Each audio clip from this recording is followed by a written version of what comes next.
Hello everyone. This is the short review of the Chapter 3 reading.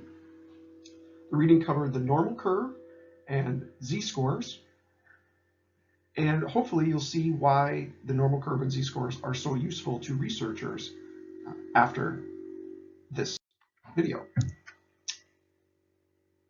The standard normal curve is shown on the graph here, on the figure here, and what makes it so useful is that it has a certain proportion of scores that fall within specific parameters of the center, of the mean.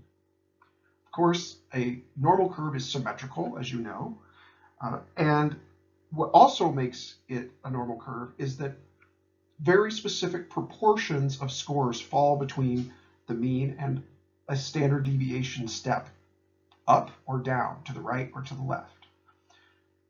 If you look at the 68, 95, 99 rule that characterizes the standard normal curve, you'll see that 68% of all of the scores in the population fall between one standard deviation below the mean and one standard deviation above the mean. So between what we will soon learn are z-scores, between a z-score of 1 and a z-score of -1, that contains 68.26% of the entire curve. 68.26% of all scores are between one standard deviation above and one standard deviation below the mean. 95.44 are between two standard deviations above and below, and then 99.72 are between three standard deviations above and below the mean. You may be wondering, well, why is this so important? Well, the reason why it's important and useful for researchers is that if you know this rule and you know how to work with these probabilities, you can take any raw score and convert it into what's called a z-score, and then determine the probability that you would get that score or something higher or lower than that score. Let me show you an example.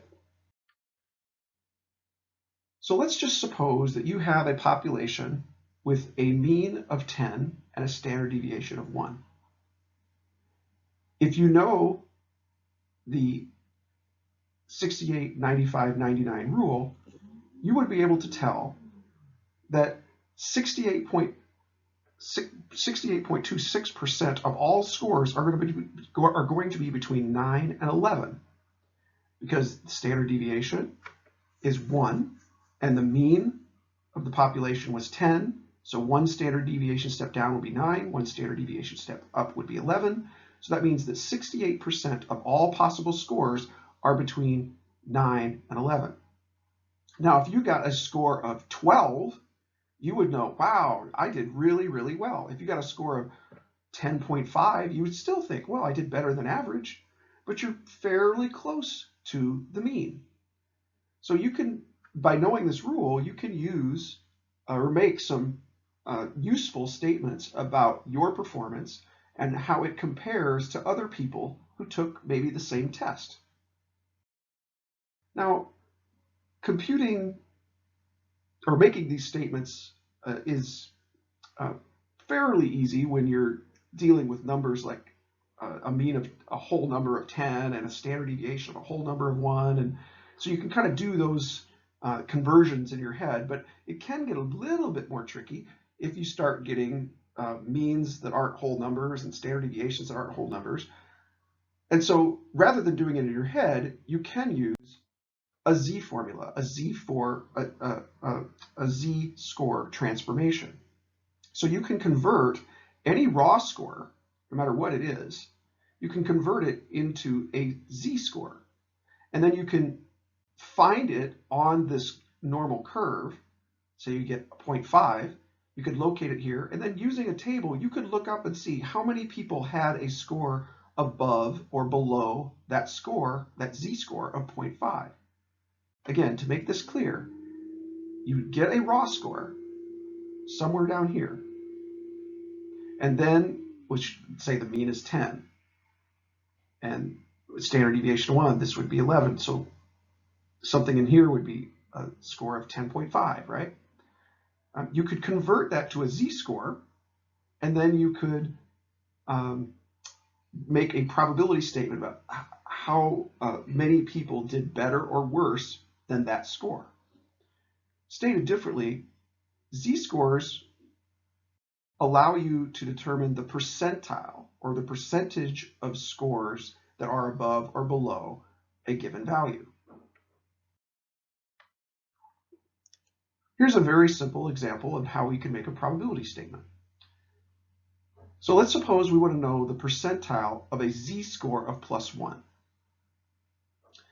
The first thing you want to do is draw a normal curve. So you draw the normal curve like I did up here. It's centered on 0 because a z-score of 0 is always going to be the mean in z-score language. In a z-score number line, 0 is always the center. And then you go up and down in 1 standard deviation steps, z-score steps. So after you draw this curve, you then want to locate the score that you're interested in, a score of +1 in this case, so it's right here. And we want to know the percentile score. So the percentile is the people who scored this value or less. So we would draw the line up and shade the area to the left. And then you have to decide whether the area that you shaded is a body or a tail. It's not that the body is always on the left and the tail is always on the right. Rather, it's the body is always the bigger of the two halves, two side pieces, chunks, proportions. So in this case, the shaded area is the body, and that's something that you need to keep in mind. So then you go to Appendix A, and you're going to find the z-score of 1 that we're interested in, because that was the value, the z-score. And then you find the body probability, and that tells you that it was 0.8413. That means that 84.13% of all the people who took this test scored as well as or worse than a score of 1, a z-score of 1. Now, sometimes I'm not going to give you the z-score, and instead I'm going to give you the raw score.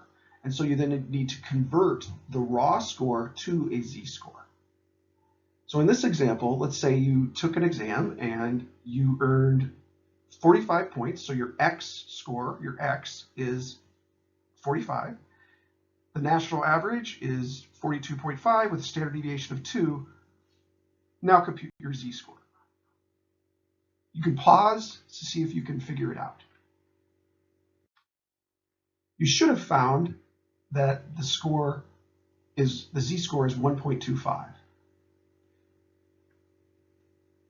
The score goes in for X. The population mean goes in for mu. And the standard deviation goes in for sigma. Now we want to try and find what your percentile is. So the way you do this is you need to draw that normal curve, again, centered on 0, going up and down in steps of 1 on either side. And you want to locate 1.25 on the curve. And then you want to shade the area that you're interested in, and then use Appendix A. Go ahead and pause and see if you can figure out how to do that. Here's what your curve should have looked like. Again, it's a normal curve, standard normal curve, so the center is 0. You're going up and down in steps of 1, standard deviation, 1 z-score. You've located 1.25, which is right here. You've shaded the area because you want a percentile. You're going to shade the area to the left. So again, the shaded area is the body in this case. So you're going to go to Appendix A, find the z-score of 1.25, look under the body column, and find that it is 0.8944 is your probability. That means that 89.44% of people scored equal to or less than a score of a z-score of 1.25.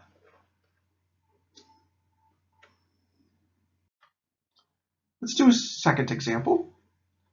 In this case, you've got 25 points on your test. Your national average is 26.3 and your standard deviation is 2.8. Go ahead and press pause and try and find your z-score. You should have found your z-score to be negative 0.464. And now you want to find your percentile. What percentage or what proportion of the population did as well as or worse than that? So draw the normal curve again, centered on 0, moving up and down in steps of 1. Locate where negative 0.464 is, and then shade the target area. Is it a body or tail? Go ahead and press pause and see if you can find that, and then find the probability in Appendix A. So here's what your curve should look like. Again, a normal curve centered on 0, moving up and down in steps of 1. Now you may, you locate negative 0.464, which is right here. You may have had difficulty finding negative 0.464. It's not there. You can't find negative 0.464. What you have to do is you have to look up the absolute value of that number. So you look up 0.464. And then because the shaded area is a tail this time, you look up in the tail column rather than the body column. So the negative sign, it doesn't tell you, when you're using the table, you really ignore the negative sign. And then you just have to decide whether you're using the body or tail based on the shaded area. Now in this case, because we want a percentile score, because we wanted to know how many people scored as well as or worse, we draw the line here and then we shade in this side, and that means we're going to look up a tail. If instead I wanted to know how many people scored as well as or better than a z-score of negative 0.464, then I would want to shade this area on the right, and then I would be looking up the body.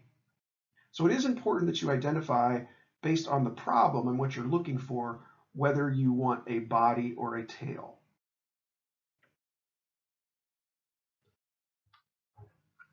This last problem is more challenging. So I'm going to go ahead and let you pause and see if you can figure it out. The little hint is you're going to have to use two equations here.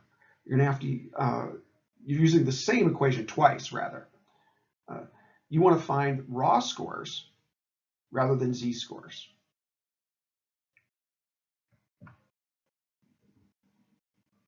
Here's how you solve this problem. You want to know the raw scores that define the middle 60% of scores. So here's your graph. You draw a normal curve again,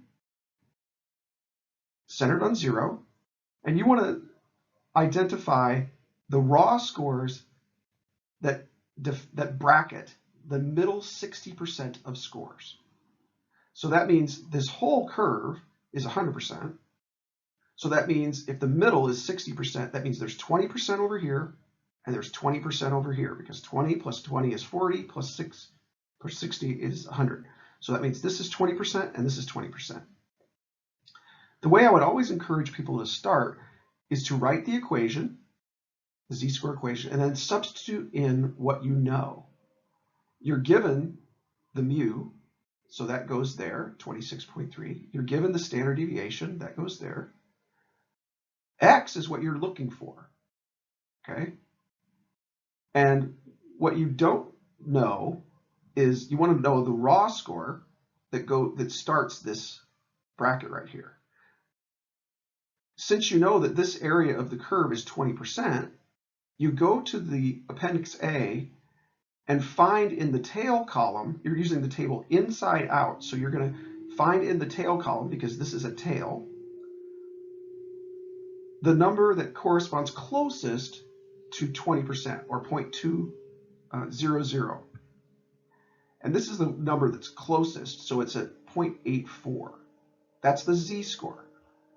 So we're going to put that in for z. Now you'll notice I have negative here. Why did I do that? Because this z-score is negative. It's to the left of 0. So we're going to have to just reason it out that that's going to be negative. if I now solve this equation for x, that will give me the x score that starts the middle 60%. So you multiply both sides of this equation by 2.8, and then it brings you down here. Then you add 26.3 to both sides of the equation, and now you solve for x. This is the raw score that starts the middle 60%. Now we need to do the exact same thing for the other side of the middle 60%. So the way you're going to have to do that is use the same steps, except now the z-score you're going to be using is a positive 0.84. You could look it up again, but this area of this curve is still 20%, so you know that. An easier way to think about it is you know that a normal curve is symmetrical, and you're talking about the middle 60%. So if you drew a line straight up above through 0 there, this would be 30%, and this would be 30%. So that means this has to be 20, and this has to be 20. And since it's symmetrical, since this was negative 0.84, then this has to be positive 0.84. So again, you go through and you solve for x, multiplying both sides of the equation by 2.8, adding 26.3 to both sides of the equation, and then it gives you your x score, which is right there. So now these two raw scores bracket the middle 60% of scores in this distribution.